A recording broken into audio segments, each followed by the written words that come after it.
Día 4 de abril, lunes de la quinta semana de Cuaresma. Lectura del Santo Evangelio según San Juan. En aquel tiempo Jesús se retiró al monte de los Olivos. Al amanecer se presentó de nuevo en el templo y todo el pueblo acudía a él, y sentándose les enseñaba. Los escribas y los fariseos le traen una mujer sorprendida en adulterio, y colocándola en medio le dijeron: Maestro, esta mujer ha sido sorprendida en flagrante adulterio. La ley de Moisés nos manda apedrear a las adúlteras. ¿Tú qué dices? Le preguntaban esto para comprometerlo y poder acusarlo. Pero Jesús, inclinándose, escribía con el dedo en el suelo. Como insistían en preguntarle, se incorporó y les dijo: El que esté sin pecado, que le tire la primera piedra. E inclinándose otra vez, siguió escribiendo. Ellos al oírlo se fueron escabullendo uno a otro, empezando por los más viejos. Y quedó solo Jesús, con la mujer en medio, que seguía allí delante. Jesús se incorporó y le preguntó: Mujer, ¿dónde están tus acusadores? ¿Ninguno te ha condenado? Ella contestó: Ninguno, Señor. Jesús dijo: Tampoco yo te condeno. Anda y en adelante no peques más. Palabra del Señor. Gloria a ti, Señor Jesús. Narra el Evangelio de hoy que al día siguiente de aquel intento de arrestar a Jesús, tuvo efecto una escena en la que la inocencia se negó a condenar a una criatura pecadora. La temporada aquella era la de la fiesta de los tabernáculos, que no solo atraía a la urbe a gran número de personas de todo el mundo, sino que ocasionaba también emoción general, y era muy natural que degenerara de vez en cuando en casos de desenfreno e inmoralidad. Tal cosa había sucedido, evidentemente, ya que al día siguiente, por la mañana, temprano, cuando nuestro Señor apareció en el templo y empezó a enseñar, los escribas y los fariseos le trajeron una mujer que había sido sorprendida en flagrante acto de adulterio. Por lo visto, el delito de la mujer era indiscutible. Los acusadores de la misma la llevaron a ella en medio de la muchedumbre mientras nuestro Señor estaba enseñando, como dijimos recién. Y aquí podemos marcar una cosa que nos trae Monseñor Fulton Sheen, que es lo siguiente: la naturaleza humana es de lo más vil cuando subraya y exhibe los delitos de los demás ante sus semejantes.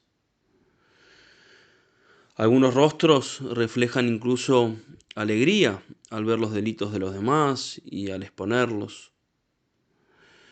En cambio, un corazón generoso intentaría cubrir con un velo el pecado, y un corazón piadoso encomendaría a esta persona que ha caído en pecado en sus oraciones a Dios. El hombre más vil y corrompido es justamente el que está más dispuesto a acusar de delito a los demás.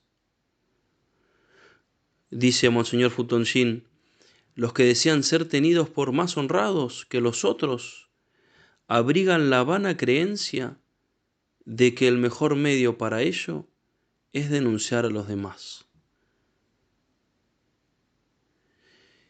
Y también las personas que actúan así no se dan cuenta que ellos también están llenos de pecados, y probablemente de muchos más pecados que los que tienen las personas a los cuales ellos acusan. Decían los fariseos y escribas con fingida humildad a nuestro Señor, como escuchábamos: Maestro, esta mujer ha sido sorprendida en flagrante delito de adulterio. Y Moisés nos ha prescrito en la ley lapidar a estas mujeres. ¿Tú qué dices? En primer lugar hay que decir que nuestro Señor advirtió inmediatamente la mofa que había en las palabras de ellos al llamarle maestro. Conocía que esto no era más que una capa con que encubrir sus siniestros designios. Y al presentar a esta mujer y hacerle esta pregunta a nuestro Señor, ellos ocultaban una doble astucia. Tal era el dilema que le habían colocado a nuestro Señor. Si nuestro Señor dejaba libremente marcharse a la mujer sin el castigo, desobedecería la ley de Moisés. Pero si acataba la ley y decía que había de ser apedreada por adulterio, alentaría entonces a la gente a quebrantar la ley romana, ya que los romanos se habían reservado el derecho de condenar a muerte. En ambos casos nuestro Señor quedaría atrapado. Y hay otro punto capcioso de la cuestión que es el siguiente.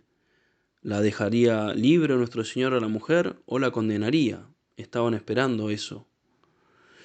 Si la condenaba, dirían que no era misericordioso, y él se llamaba a sí mismo misericordioso, era amigo de los pecadores, había venido a buscar y salvar lo que se había perdido, él mismo dijo.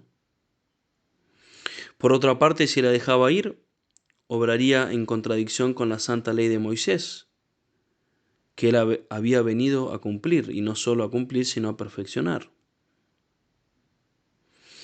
Esta habría sido una cuestión difícil de resolver para uno que fuera simplemente un hombre.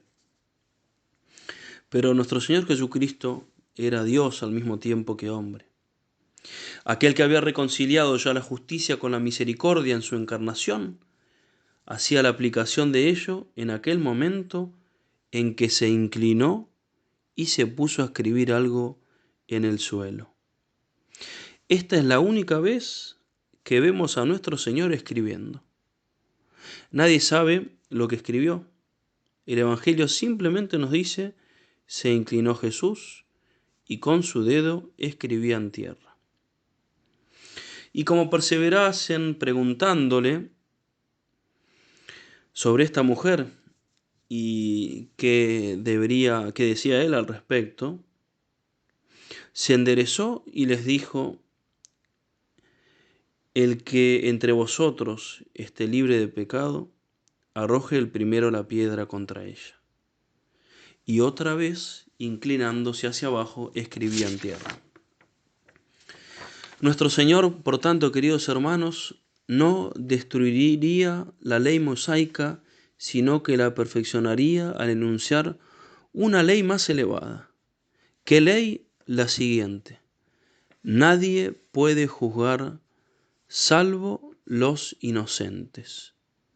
Estaba convocando una nueva clase de jurado. Solo los inocentes pueden condenar. Pasaba nuestro Señor de la ley a la conciencia y del juicio de los hombres al juicio de Dios. Los que tienen el alma manchada por la culpa deben abstenerse de juzgar. ¿Acaso esta mujer había de ser juzgada por hombres que a su vez eran también culpables? Esto era una declaración solemne de nuestro Señor, de que solo los que no tienen pecado tienen derecho a juzgar. Si en la tierra hay alguien realmente inocente, se verá que su misericordia es más fuerte incluso que su justicia. Es verdad que un juez puede condenar muy a menudo a un criminal por un crimen del que él mismo es culpable, pero esto lo hace por su capacidad oficial y él actúa en nombre de Dios, no en nombre suyo propio. Estos acusadores espontáneos, estos escribas y fariseos, no eran sujetos adecuados, por tanto, para defender o ejecutar la ley mosaica. Por eso cuando nuestro Señor les dice que el que esté libre de pecado, que le tire la primera piedra, se fueron yendo de a uno. empezando por los más viejos. Nuestro Señor estaba recordando, queridos hermanos, una frase que había dicho ya en el Sermón de la Montaña y nos la recuerda a nosotros. Se la recuerda al mundo, que hace pecadores a los hombres y después se lava las manos, los abandona, incluso acusándolos de sus delitos o inventando delitos también para atacar a los buenos. Terminamos con esta frase de nuestro Señor. No juzguéis para que no seáis juzgados, porque con el juicio que juzgáis seréis juzgados, y con la medida que medís se os medirá. ¿Y por qué miras la paja que está en el ojo de tu hermano y no adviertes la viga que está en tu ojo? ¿O cómo dirás a tu hermano, espera, echaré fuera la paja de tu ojo, y he aquí una viga en tu propio ojo? Hipócrita, echa fuera primero la viga de tu ojo, y entonces verás claramente para echar fuera la paja del ojo de tu hermano.